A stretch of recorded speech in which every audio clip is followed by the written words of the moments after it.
tunayokuletea tunakurudishia kile kilicho chako. When you give your life to God, when you give your property to God for his use, he will bring it back, and will bring it back with an interest. Why? Hebrews chapter 6 verses 14, he says, my God will multiply. He will multiply. I don't know kwa Kiswahili kumultiply ni kufanya nini? Mheshimiwa Lando ananiambia ni kuongeza. Lakini najua kuongeza it is to add. Wale wanaoelewa Kiswahili mtafute the word multiply kwa Kiswahili ni nini. Sijui kama ni kujumulisha au what it is. He also says in Philippians 4:19, my God will supply for all your needs according to his riches in glory. We want to praise and thank God that during the construction of this building, Wakristo wa kanisa hili la Bahati walioanza kwa kanisa dogo ya mabati ya watu kama 150. Actually hata hawakuwa na kiwanja. Walisubuka sana wakapata hiki kiwanja. Na ingawa ni kuhubiri ninahubiri governor, Your Excellency the Governor, tuna shida ya parking na hizi nyumba unajua ni zako na umezikodemu. Sasa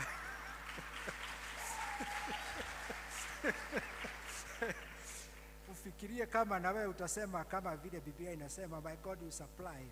Ukizipeana kwa kanisa, Mungu ataendelea kuongeza. I will leave that with you.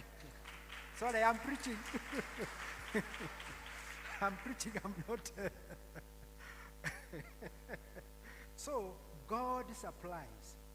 Then, because I want to go quickly, we see in verses 8 to 10, they went shouting and singing, Hosanna, Hosanna, Hosanna in the highest. They were quoting the Psalm 118 that was read to us, verses 25. Now, people think the word Hosanna is a shout of celebration. I know when something good is said, kuna watu husema, Hosanna, Hosanna. But you see, Hosanna does not mean what you are doing by saying celebration. Hosanna in Psalm 118 verses 25 means save now. Tuokoe sasa, Bwana. Tuokoe sasa. Ukiwa katika hatari, Wakikuyu na siwaingilii, badala ya kuita Mungu, wengine wao wanasema, woi wa boy maitu, woi wa jiro maitu. Wanaita mama yao, na mama yao labda alikufa.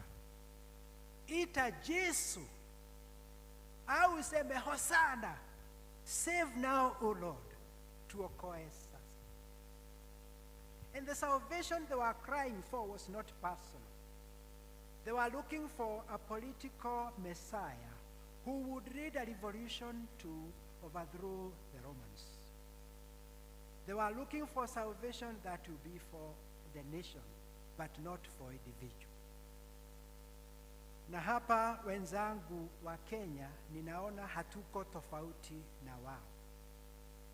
Instead of seeking salvation in our lives, Mungu abadilishe maisha yetu.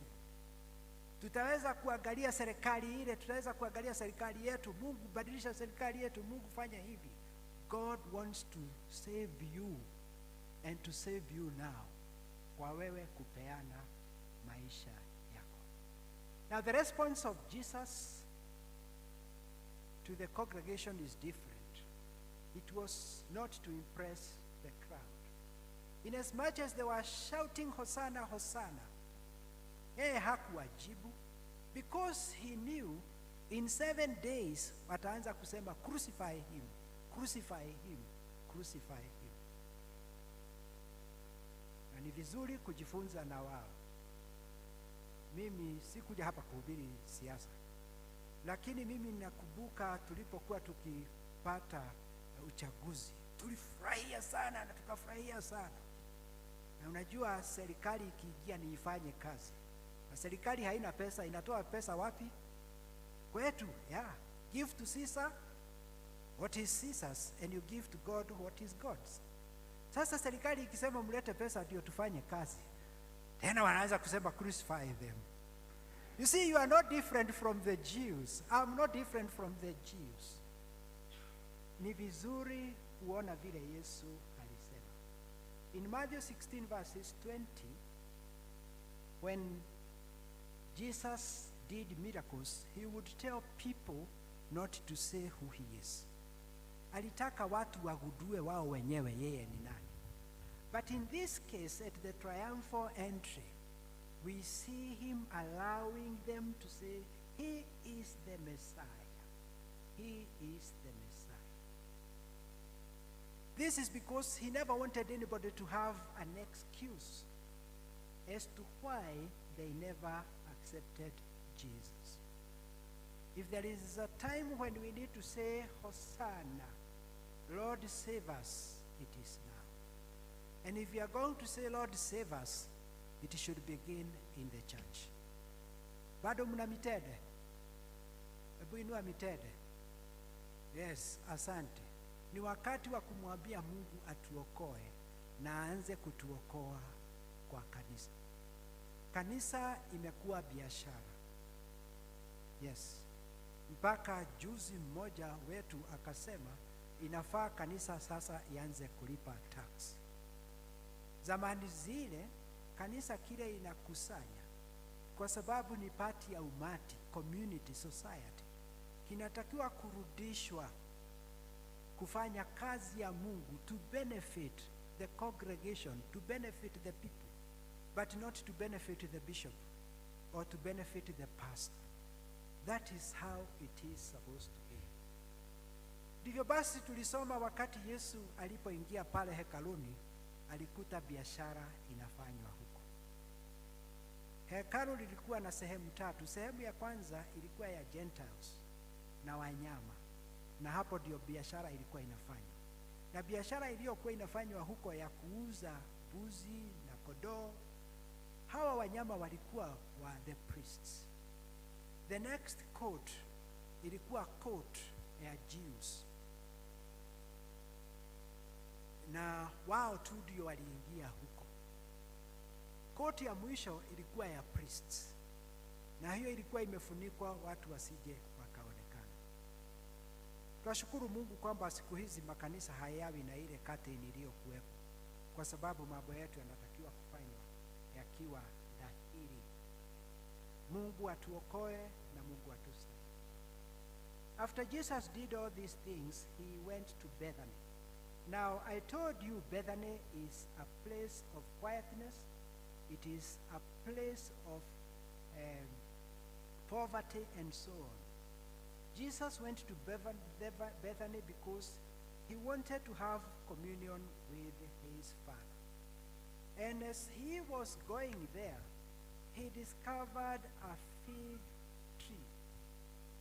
Akaona mti wa mzabibu, na matawi yake yalikuwa so green, so he thought it would have fruit. Because for the figs to sprout, there must be greenery. But when he reached there, he discovered there were no fruits. What did he do? He cursed the tree. Now, the fig tree is a symbol of the Jews. The fig tree is a symbol of us Christians. Ni mfano wetu sisi wa Kristo. Mara nyingi sisi kama wa Kristo tunaweka a facade on our face, tunaweka nguo nyingine au sura ya Ukristo. Siku ya Jumapili tunakuja, tunanyenyekea, tunainama, tunainuka. Baada ya muda kidogo tukitoka tukienda kwa mambo yetu, tunakuwa watu wa tofauti. Mahatma Gandhi alisema to Christians, I like your Christ, nampenda Kristo wenu, but I don't like your Christianity. Nampenda Kristo, lakini Ukristo wenu si upende. Why? If only Christians lived like Christ, heri wa Kristo wangeishi kama Kristo, lakini sisi hatuishi kama Kristo. Wakati mwingine tunaishi kama watu wa shetani. Kenya is said to be about 84 or 80% Christian. Wakristo tuko wengi, lakini ingia kwa jela, ni wale wasio wa Kristo au ni wale Waislamu au ni kina nani wako wengi? Au hamuingiagi huko kutembelea watu? Mimi huenda kuhubiri wakati mwingine, wengine wananiambia wanaitwa John, wanaitwa Peter and so on and so forth. Angalieni level ya corruption in this country. We are usually put in the radar ya corruption. Kuna Muislamu Sheikh juzi aliandika, niliona kwa mtandao na wengine mliona, akituchallenge sisi wa Kristo kwa jinsi tunavyoishi. Tunaishi kama watu ambao sio wa Kristo. Ninavaa kola kama mchungaji, lakini mambo ambayo ninafanya ni tofauti. Mzee wa kama anavaa uniform ya kama, mama wa Mothers Union anavaa uniform ya Mothers Union. Angalia uasherati, angalia ulevi, angalia mambo ya aina hiyo. Tumeomba tutakapokuwa tukiingia kwa kanisa hili na kuomba, Mungu atusikie. Kama kuna wakati tunahitaji kumuomba Mungu atusikie. Your Excellency, I did not come here to address you, but nimesikia watu wengine wakikurifaa kwa njia ambayo haistahili. Wanaliganisha wewe na Zakayo. Najua wewe unajua hivi.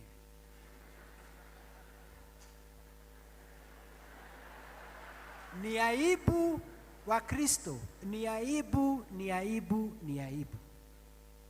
In the book of Exodus chapter 28 and verses 32, the Bible warns us kumtukana, kutomheshimu kiongozi wa nchi.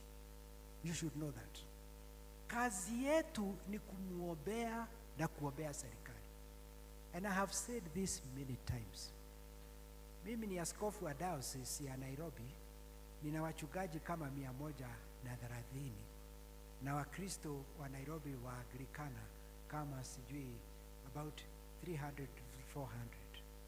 Na let me tell you, na sikuja kuwashambulia, mungejua vile ninakuliwa kichwa na hawa wachungaji. Nikishindwa nitafanya nini? Ninaamuka ninaomba Mungu saa 8 ninafast. Najiulizaga, na president ambaye ako na milioni ngapi? Na hana vichwa vyetu sisi wote. Kichwa chake ni kile kimoja tu, kama changu na kama chako. And anything and everything tunamwangalia. As I finish, I want to tell you this, Christians. Kenya's problem is not taxation. Shida ya Kenya si kulipa kodi. Kenya's problem is corruption. Corruption. Corruption kwa Kiswahili ni nini? Ufisadi. Now corruption in the Bible is rottenness. Kuoza. 1 Corinthians 15, when we read it at funerals, we talk about when this corruptible body will come to an end. Mwili huu wa kuoza utakapoisha, we shall be put an incorruptible body. Kwa hivyo, corruption si ufisadi. Corruption ni kuoza. Akili za watu zilioza.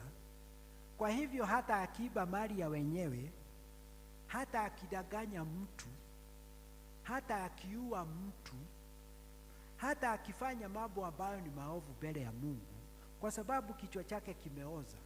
Na samaki anaanza kuoza wapi? Kwa kichwa. Shida yetu ni hiyo.